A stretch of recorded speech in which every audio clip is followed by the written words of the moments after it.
बच्चों मैं आपके सामने लेके आया हूँ कक्षा 6 का पाठ्यक्रम, जिसमें हम सर्वप्रथम बात करेंगे भूगोल पाठ्यपुस्तक की, और जिसका नाम आप देख रहे हैं पृथ्वी हमारा आवास। बच्चों इस पाठ्यपुस्तक में भूगोल से संबंधित अध्ययन सामग्री का हम अध्ययन करेंगे, जिसमें प्रथम अध्याय में सौरमंडल में पृथ्वी की स्थिति, और इसके आगे के अध्यायों में पृथ्वी के बारे में बात करेंगे। पृथ्वी का अक्षांशीय और देशांतरीय विस्तार, उसका ग्लोब पर निरूपण किस प्रकार से है, पृथ्वी पर कौन कितने प्रकार के मानचित्र बनाए जा सकते हैं। फिर भारत पे आएंगे, भारत के जलवायु, वनस्पति, वन्य जीव, प्राणी, इनके बारे में बात की जाएगी। तो बच्चों सर्वप्रथम हम बात करेंगे सौरमंडल में पृथ्वी की स्थिति।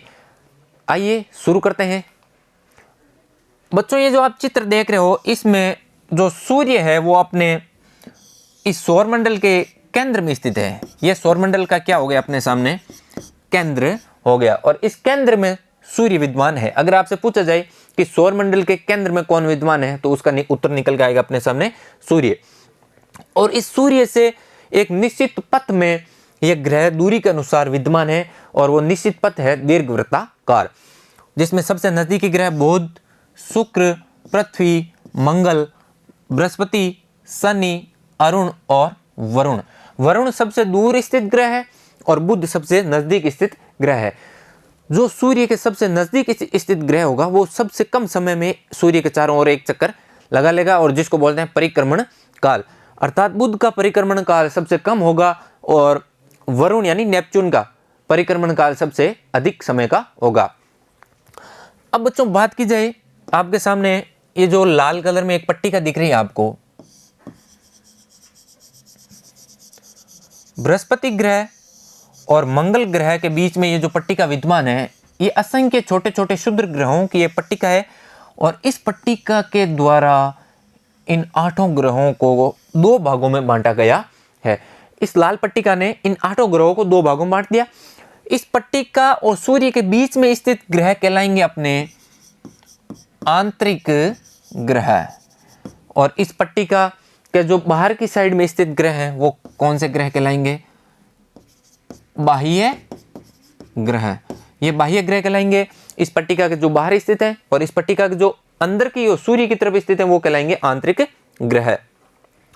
अब सबसे बड़े ग्रह और छोटे ग्रह की बात की जाए तो हम देखते हैं कि जो बुध ग्रह है वो सौरमंडल का सबसे छोटा ग्रह है, और बृहस्पति ग्रह की बात की जाए तो वो है सबसे बड़ा ग्रह, सबसे बड़ा ग्रह बृहस्पति, और सबसे छोटा ग्रह अपना बुध। अब बच्चों ये जो ग्रह हैं एक निश्चित कक्षा में सूर्य के चारों ओर चक्कर लगाते हैं, और इस चक्कर लगाने में जो जितना समय लगता है उसको बोला जाता है अपने परिक्रमण काल।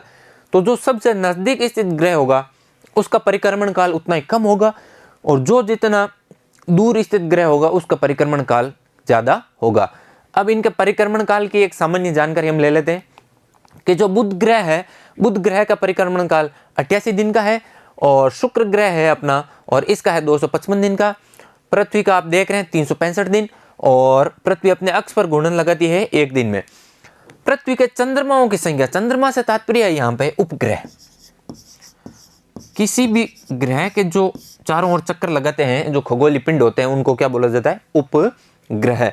पृथ्वी के उपग्रह कौन है, चंद्रमा, और चंद्रमाओं की संख्या कितनी है, 1। यहाँ पे ध्यान रखना, पृथ्वी के उपग्रह यानी चंद्रमाओं की संख्या कितनी है, 1। वही मंगल के चंद्रमाओं की संख्या अपने सामने आएगी 2, और मंगल जो सूर्य के चारों ओर परिक्रमण काल करता है वो 687 दिन में करता है।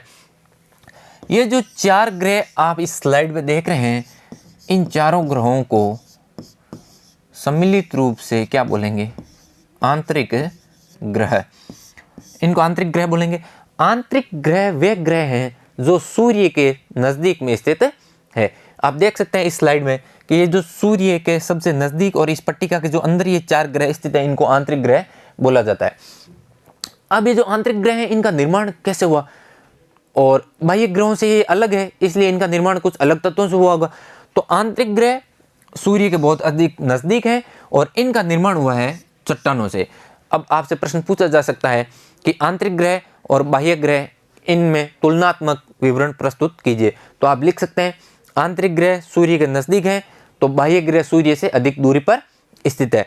आंतरिक ग्रह चट्टानों से निर्मित है, तो हम आगे की स्लाइड में देखेंगे तो जो बाह्य ग्रह हैं वो अपने गैसों से और तरल पदार्थों के द्वारा निर्मित है। आंतरिक ग्रह बाह्य ग्रहों की तुलना में आकार में भी छोटे हैं, ये बात आप ध्यान रखना। अब बात करते हैं बाह्य ग्रहों की, जिसमें सौरमंडल का जो सबसे बड़ा ग्रह है उसका नाम है बृहस्पति। और ये जो अपने सूर्य के चारों ओर परिक्रमण काल लगाता है उसमें समय लगभग 12 साल लगा देता है। और शनि लगाता है 29 साल। यूरेनस, इसको अरुण ग्रह के नाम से भी जाना जाता है, ये चक्कर लगाता है 84 साल में। और नेपच्यून, जिसको वरुण ग्रह के नाम से भी जाना जाता है, यह लगाता है 164 साल में। और इन सभी चारों ग्रहों को, बृहस्पति, शनि, अरुण और वरुण, इनको हम बोलेंगे बाह्य ग्रह।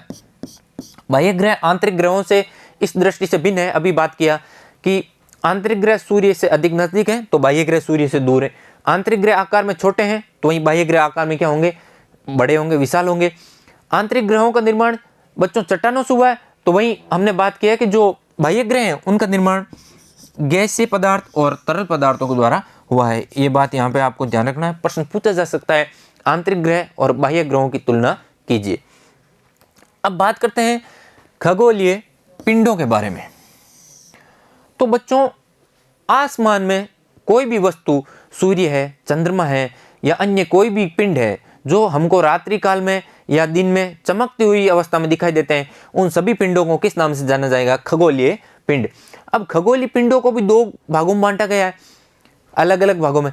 तो ऐसे खगोलीय पिंड जो आकार में बड़े होंगे और तापमान इनका अधिक होगा और इनके स्वयं की ऊष्मा होगी और स्वयं का ही प्रकाश होगा, तो ऐसे खगोलीय पिंडों को तारा के नाम से जाना जाएगा। किस नाम से जाना जाएगा, तारा के नाम से जाना जाएगा। ऐसे खगोलीय पिंड जो आकार में बड़े तथा गर्म, स्वयं की ऊष्मा और स्वयं का ही प्रकाश, तो ऐसे खगोलीय पिंड किस नाम से जाने जाएंगे, तारा के नाम से जाने जाएंगे। अब आपसे पूछ ले तारा किसे कहते हैं, तो आप बता सकते हैं, कुछ इस प्रकार से इसकी परिभाषा दी जा सकती है।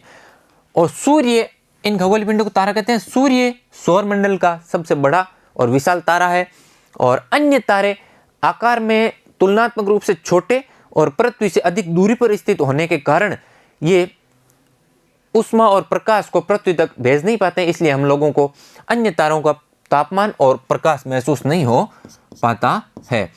और खगोलीय पिंड और उनकी गति से संबंधित कोई भी विशेषज्ञ जो अध्ययन करते हैं उनको खगोल शास्त्री के नाम से जाना जाता है, आप देख सकते हैं। और आपको पता होगा कि जो भारत के जो प्रसिद्ध और प्राचीन खगोल शास्त्री, उनका नाम हमारे सामने निकल के आता है, आर्यभट्ट। आर्यभट्ट भारत के प्राचीन और विश्व के भी एक जाने माने खगोल शास्त्री रहे हैं। आर्यभट्ट ने बताया कि जो सूर्य है ये सौरमंडल के केंद्र में स्थित है और सभी जो खगोलीय पिंड है सूर्य के चारों ओर दीर्घ वृत्ताकार कक्षाओं में चक्कर लगाते रहते हैं। ये आर्यभट्ट ने बहुत प्राचीन समय में ये बात पूरी विश्व पटल के सामने रख दी थी कि जो सूर्य है सौरमंडल के केंद्र में स्थित है और इस सूर्य के चारों ओर अन्य खगोलीय पिंड चक्कर लगाते रहते हैं। ये आर्यभट्ट प्राचीन समय में बता चुके हैं, ये बात ध्यान रखना आप लोग। अब बात की जाए नक्षत्र मंडल की, तो जो आसमान में हम लोगों ने अभी पढ़ा कि जो तारे होते हैं, इन विभिन्न तारों के द्वारा भिन्न भिन्न प्रकार की असंख्य आकृतियां बनाई जाती है और ये आकृतियां क्या कहलाती है, नक्षत्र मंडल कहलाती है। ये आकृतियां नक्षत्र मंडल कहलाती है। और अर्शा मेजर एक विशेष प्रकार का नक्षत्र मंडल है, इसका उदाहरण है ये अर्शा मेजर। परिवार में किसी वरिष्ठ आदमी से आप बोलिए कि जो सप्तऋषि मंडल है उसके बारे में वो आपको बताए, तो आप देखेंगे कि जो उत्तर दिशा में 7 तारों के द्वारा एक विशेष आकृति बनाई जाती है, यह विशेष आकृति सप्तऋषि मंडल के नाम से जानी जाती है। और सप्तऋषि मंडल अर्शा मेजर जो नक्षत्र मंडल है उसका भाग है। और आसमान में सबसे आसानी से दिखाई देने वाला नक्षत्र मंडल कौन है, सप्तऋषि मंडल। इसके बारे में आप देख सकते हैं रात्रि में। अब एक अपने सामने निकल कर आता है ध्रुव तारा। ध्रुव तारा बच्चों एक ऐसा तारा है जो रात्रि के समय, जब प्राचीन समय में दिशा सूचक यंत्र नहीं होते थे, तो लोगों को दिशा का ज्ञान करवाने के लिए यह तारा सबसे महत्वपूर्ण भूमिका निभाता था। प्राचीन समय में रात्रि में दिशा निर्धारित करने में यह सहायक होता था और इस तारे के द्वारा हमेशा और हमेशा उत्तर दिशा को बताया जाता है। उत्तर दिशा के बताए जाने के कारण इस तारे को उत्तरी तारा के नाम से भी जाना जाता है। ध्रुव तारे को उत्तर दिशा निरूपित करने के कारण उत्तर दिशा के नाम से भी, उत्तरी तारे के नाम से भी जाना जाता है। आप चित्र देख सकते हैं, एक बालिका है जो सप्तऋषि मंडल के जो नीचे के दो आधार वाले तारे हैं, इन आधार वाले तारों से एक काल्पनिक रेखा खींच के जो उत्तर दिशा में देख रही है, और एक तारा दिखेगा जो सामान्य तारों की अपेक्षा अधिक चमकीला होगा, और ये हमेशा और हमेशा उत्तर दिशा में होगा, और ये तारा कहलाएगा ध्रुव तारा। ध्यान रखें, उत्तरी दिशा का निर्धारण करेगा, उत्तरी तारा भी बोलते हैं, और उत्तर दिशा को बताएगा। अब बात की जाए बच्चों ग्रहों की, तो ग्रह शब्द क्या है और इसकी उत्पत्ति किस भाषा के किस शब्द से हुई है, तो उसके बारे में हम लोग बात कर लेंगे। तो आपको परेशान होना नहीं पड़ेगा कि ग्रह क्या है और इसकी परिभाषा में हम क्या लिखें। तो ग्रह शब्द अंग्रेजी भाषा के प्लैनेट शब्द से बना है, अंग्रेजी भाषा के प्लैनेट शब्द से बना है, लेकिन जो प्लैनेट शब्द है वो ग्रीक भाषा के प्लैनेटाई शब्द से लिया गया है। अर्थात ग्रह प्लैनेट ग्रीक वर्ड प्लैनेटाई से लिया गया है, और इसका अर्थ हमारे सामने निकल कर आता है कि चारों ओर परिक्रमण करना, चारों ओर परिक्रमण करना, अर्थात किसी भी पिंड के चारों ओर परिक्रमा देना, वो क्या कहलाएगा, ग्रह कहलाएगा। इसका अर्थ लिया गया है ग्रीक भाषा के प्लैनेटाई शब्द से। आइए देखते हैं, ऐसे खगोलीय पिंड जिनका स्वयं की ऊष्मा और स्वयं का प्रकाश नहीं होता है। तारों से एक विशेषता इनकी अलग हो गई, इनका स्वयं का प्रकाश नहीं होगा और स्वयं की ऊष्मा भी नहीं होगी, तो ये क्या कहलाएंगे, ग्रह कहलाएंगे। ये तारों के प्रकाश से प्रकाशमान होता है। अब आपसे प्रश्न पूछ सकते हैं कि ग्रहों को प्रकाश कहाँ से मिलता है, तो सीधा सा उत्तर हो गया कि ग्रहों को प्रकाश मिलेगा तारों के द्वारा। अब जो सबसे महत्वपूर्ण ग्रह है वो है अपना पृथ्वी, और पृथ्वी के बारे में अध्ययन करना हमारे लिए अत्यंत आवश्यक है। पृथ्वी एक ग्रह है जो सूर्य के चारों ओर दीर्घ वृत्ताकार कक्षा में चक्कर लगाती है और अपना संपूर्ण प्रकाश और ऊष्मा सूर्य से प्राप्त करती है। सूर्य पृथ्वी के सबसे नज़दीक का एक तारा है जिसकी दूरी लगभग 15 करोड़ किलोमीटर है, और पृथ्वी का एक उपग्रह भी है जिसका नाम हमने अभी देखा चंद्रमा है, और पृथ्वी के उपग्रहों की संख्या मात्र और मात्र कितनी है, 1। ये सौरमंडल का आप पूरा चित्र देख सकते हैं। हम लोगों ने इसमें शुरुआत में बात कर ली इसके बारे में, लेकिन आपको एक बात बता दूं कि सौरमंडल जो इंग्लिश में कहलाता है सोलर सिस्टम, क्या कहलाता है, सोलर सिस्टम। तो सोलर सिस्टम, इसमें एक वर्ड आ रहा है बच्चों, सोल। कौन सा शब्द आ रहा है, सोल। तो सोल शब्द प्राचीन में जो रोमन कथाएं होती थी, कौन सी कथाएं, रोमन कथाएं, रोमन कथाओं में सूर्य के देवता के लिए सोल शब्द का प्रयोग किया जाता था। अर्थात सूर्य से संबंधित किसी भी प्रकार की वस्तु या अध्ययन के लिए किस शब्द का प्रयोग करते थे, सोल का, और सोल से इसका बन गया सोलर सिस्टम। तो सौर मंडल अर्थात जो सूर्य से संबंधित है उसको क्या बोलेंगे अपन, सौर मंडल। और सौर मंडल में ये सूर्य इसके केंद्र में स्थित है, और ये 8 जो ग्रह हैं ये आपको दूरी के अनुसार इसमें व्यवस्थित किए गए हैं। अब देखते हैं सूर्य, सौरमंडल का मुखिया सूर्य, और सूर्य सौरमंडल को ऊर्जा और ऊष्मा प्रदान करता है, और ये इसके केंद्र में स्थित है। आकार में बहुत बड़ा और अत्यधिक गर्म गैसों से ये बना हुआ है, ये बात ध्यान रखनी है अपने को। और आकर्षण बल के द्वारा इन सभी ग्रहों को एक निश्चित दूरी के पर इन सभी को बांध रखा है इसने। अर्थात सूर्य और इन ग्रहों के बीच में आकर्षण बल लगता है सूर्य का, इसलिए इनको एक निश्चित दूरी पर इनको बांध रखा है। आकर्षण बल के द्वारा सौर मंडल को ये बांधे हुए रखता है। और पृथ्वी से इसकी दूरी की बात की जाए तो वो अपने सामने निकल कर आती है 15 करोड़ किलोमीटर। ये ध्यान रखना, प्रश्न पूछा जा सकता है सूर्य से पृथ्वी की दूरी कितनी है। अब ग्रहों की संख्या 8 है। पहले इनमें कई छोटे ग्रह भी होते थे, जो सबसे लास्ट में हटाया गया ग्रह था वो होता प्लूटो। प्लूटो क्या करता था कि जो सूर्य के चारों ओर चक्कर तो लगा रहा है, अभी भी लगा रहा है, लेकिन एक निश्चित पथ पर यह चक्कर नहीं लगा रहा था, एक निश्चित दीर्घ वृत्ताकार कक्ष में ये नहीं घूम रहा था। इसलिए अंतर्राष्ट्रीय जो खगोलीय संगठन है उसने अगस्त 2006 में प्लूटो को ग्रहों की सूची से हटाकर बोने ग्रहों की सूची में डाल दिया। और बोने ग्रहों की सूची में 2003 यूबी 313 और सीरस नाम के अन्य ग्रह भी शामिल है, और जिसमें प्लूटो को भी 2006 में शामिल कर दिया। और ये दीर्घवृत्ताकार कक्षा में सूर्य के चारों ओर चक्कर लगाते रहते हैं। इसके बारे में हम लोग बात कर चुके हैं। पृथ्वी जो सूर्य से दूरी की दृष्टि से तो तीसरा स्थान है, जबकि आकार की दृष्टि से पृथ्वी का स्थान है 5वां। सूर्य से दूरी की दृष्टि से तीसरा स्थान है और आकार की दृष्टि से 5वां स्थान है। और पृथ्वी सौरमंडल का एकमात्र ऐसा ग्रह है जिस पर जीवन के लिए जो आवश्यक परिस्थितियां होती है, जैसे पानी है, वायु है, वायु में ऑक्सीजन, नाइट्रोजन, कार्बन, विभिन्न प्रकार की गैसें जो प्राणवायु कहलाती है, ये पृथ्वी पर विद्यमान होने के कारण पृथ्वी एक अनोखा ग्रह भी कहलाता है। और इसको एक नीला ग्रह के नाम से भी जाना जाता है। नीला ग्रह इसलिए कहा जाता है क्योंकि पृथ्वी पर लगभग 70% जल है। 70% क्या है? पृथ्वी पर जल की उपस्थिति होने के कारण इसको जब अंतरिक्ष से देखा जाता है तब ये नीले आकार का दिखाई देता है। इसलिए पृथ्वी बच्चों क्या है? एक नीला ग्रह है। और पृथ्वी की आकृति की बात की जाए तो इसकी आकृति है भू-आब, जिसको इंग्लिश में बोलते हैं बच्चों जियोइड। जियोइड इसका अर्थ है ध्रुवों से तो चपटी होगी, ध्रुवों से चपटी और बीच में से थोड़ी सी फैली हुई, इस आकृति को बोलेंगे बच्चों भू-आब। तो पृथ्वी की आकृति आपसे पूछा जाए तो कभी भी आप गलती से भी गोलाकार आकृति नहीं बोलना। पृथ्वी की आकृति बोलना है तो क्या बोलेंगे? भू-आब। पृथ्वी के उपग्रह चंद्रमा है, और चंद्रमा पृथ्वी के एकमात्र उपग्रह है और जो पृथ्वी से 3,84,400 किलोमीटर दूरी पर स्थित है।